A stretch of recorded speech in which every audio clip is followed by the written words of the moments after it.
Assalamualaikum warahmatullahi wabarakatuh. Perkenalkan, nama saya Zulfatur Rahmah dari program studi manajemen. Di video kali ini saya akan menjelaskan mengenai konsep investasi untuk memenuhi tugas mata kuliah teori portofolio dan analisis investasi yang diampu oleh Dr. Gustian Juanda. Baik, langsung saja kita masuk ke materinya. Yang pertama, mengenai pengertian dari investasi itu sendiri. Ada beberapa pendapat yang menyebutkan, yaitu Raleigh and Brown, menyatakan bahwa investasi adalah kesediaan investor mengalokasikan uang dalam nilai tertentu di masa sekarang untuk memperoleh keuntungan di masa depan. Dan menurut Pabozzi and Dark, investasi adalah kegiatan mengelola aset berharga. Namun, menurut Budi, Ken, and Marcus, investasi yaitu kesediaan menyimpan uang atau barang berharga lain dan tidak mengkonsumsinya sampai saatnya memperoleh laba. Jadi dapat disimpulkan bahwa investasi adalah menanam modal di masa sekarang untuk mendapatkan hasil atau keuntungan di masa yang akan mendatang. Selanjutnya, siapakah investor itu? Investor adalah orang atau pihak yang menginvestasikan dana yang mereka miliki dengan maksud untuk mendapatkan manfaat ekonomis di kemudian hari. Investor diklasifikasikan menjadi dua, yaitu investor individu dan investor institusi.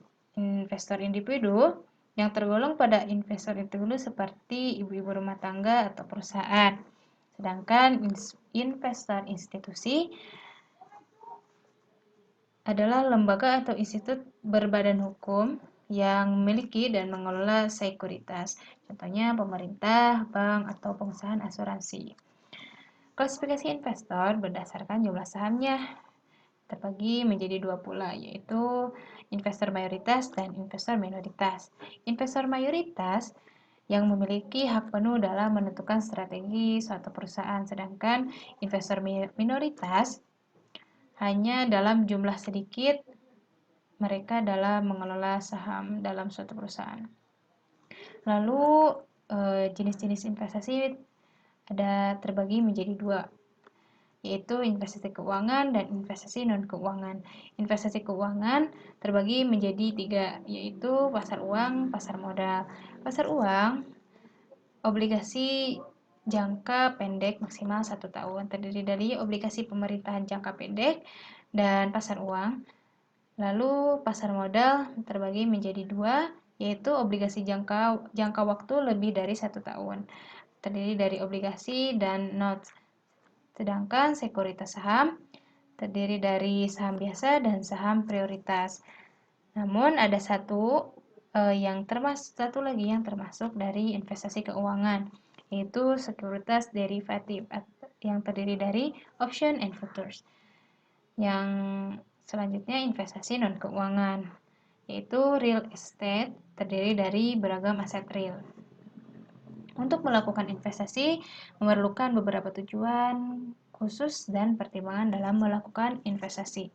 Yang pertama, kemampuan menanggung risiko dan menjamin keamanan dana utama atau prinsipal. Yang kedua, pertimbangan current income versus capital appreciation. Yang dimaksud adalah keputusan berinvestasi pada suatu aset berkaitan dengan perbandingan antara besarnya manfaat ekonomi suatu dana untuk dikonsumsi saat ini dengan prediksi besarnya return yang akan diperoleh di masa depan jika dana tersebut digunakan sebagai modal untuk investasi. Yang ketiga, pertimbangan likuiditas. Yang keempat, orientasi jangka pendek versus jangka panjang. Yang kelima, faktor pajak. Investasi yang termasuk pada kelompok memiliki kewajiban pembayaran pajak dengan jumlah besar, memiliki tujuan investasi dan berbeda dibanding kelompok investor dengan kewajiban pajak yang relatif lebih kecil. Yang keenam, kemudahan manajemen. Investor harus menentukan kemampuan untuk mengalokasikan waktu dan upaya secara khusus untuk mengelola sekumpulan aset investasi dan mengambil keputusan yang tepat. Yang terakhir yaitu pertimbangan pensiun dan perencanaan perumahan harus mempertimbangkan dampak pada kesejahteraan mereka. Lalu bagaimana proses pengelolaan investasi? Yang pertama, investor harus menetapkan tujuan investasinya. Yang kedua, risk profile. yaitu mengetahui resiko untuk mengambil tingkat rasio dan tingkat kerugian modal yang siap ditanggung oleh investor. Yang ketiga, alokasikan aset. Investor tidak hanya memiliki sektor aset, tetapi menentukan seberapa besar rentan diversifikasi dengan pertimbangan kelas aset. Yang keempat, pemilihan dana. Investor dapat meningkatkan kesejahteraan finansialnya dengan berinvestasi pada sekuritas individual atau alternatif lain adalah mutual fund, yaitu reksadana. Yang kelima, perhitungan struktur pajak. Pemilihan kelas aset dan dana menentukan struktur dan besarnya pajak penghasilan saja yang harus dibayarkan investor atas transaksi sekuritas. Yang kelima yaitu implementasi.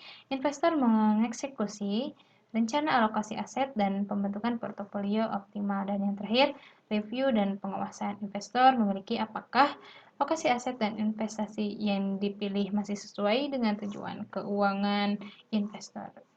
Baik, mungkin hanya sekian yang dapat saya sampaikan. Mohon maaf apabila banyak kekurangan. Semoga apa yang saya sampaikan bermanfaat. Sekian dan terima kasih. Assalamualaikum warahmatullahi wabarakatuh.